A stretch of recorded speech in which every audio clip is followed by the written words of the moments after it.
So ayun mga kababayan, itong sitwasyon ngayon dito sa bahagi ng Mindiola. Grabe, maiyak-iyak ako si John Vic Remulla, pinagmumura ng taong bayan mga kababayan. Maiyak-iyak ako si John Vic Remulla, parang pinagsisihan niya na magpakita sa tao. Pinagmumura ako si John Vic. Pisot kasi si John Vic eh.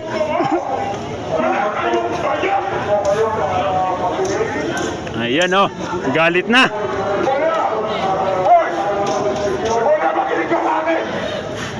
Makinig ka! Hindi nyo mag-aari ang Pilipinas! Ha?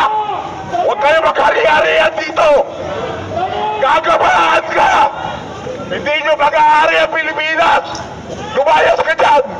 Kapal na mukha mo! Adik! Ikaba ka rin! Grabe yung mga binitawang mga salita mga kababayan. Maiyak-iyak na si Remulla, pisot kasi. Ay grabe. Namumutla na si Remulla. Ay namumutla na si Remulla. Pinagmumura ng taong bayan.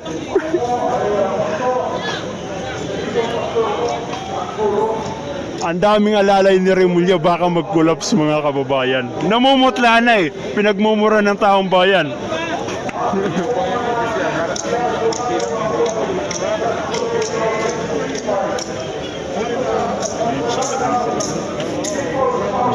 Ayan na, itong sitwasyon ng ngayon, hindi ganong tayo makalapit, hindi natin makuha na ng close-up itong itsura ni Remulla mga kababayan. Pero talagang agay, ang sakit ng nararamdaman ho ni Remulla.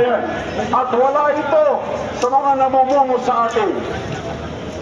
At kayo po ng mga kapulisan, kayo po ang aming inaasahan na magpapaayos ng kapayapaan, tagaayos ng kapayapaan, magpa-apply ng kaayusan at kapayapaan ng ating bayan.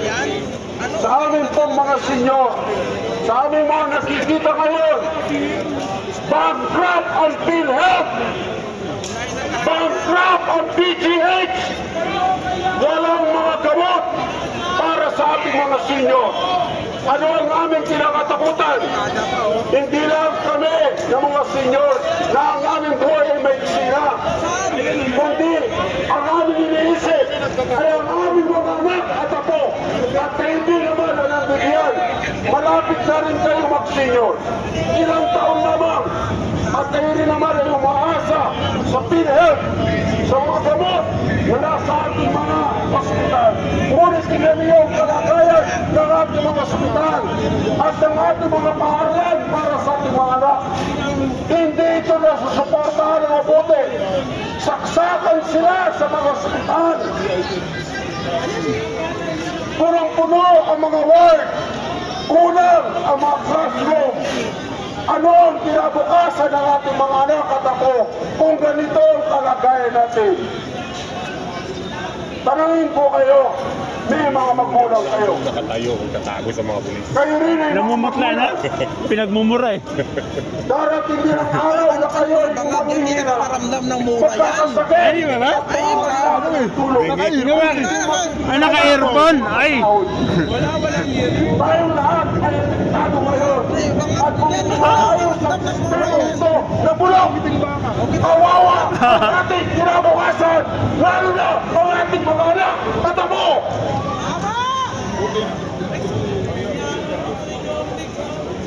Kinawawa natin ang naging Pangulo ng ating bansa. Siya ay dinala sa ibang bansa upang tumikisin. Samantalang tayo ay mayroong sariling batas na kung saan dapat ay sundin. Siya rin ay senior na. 80 years old.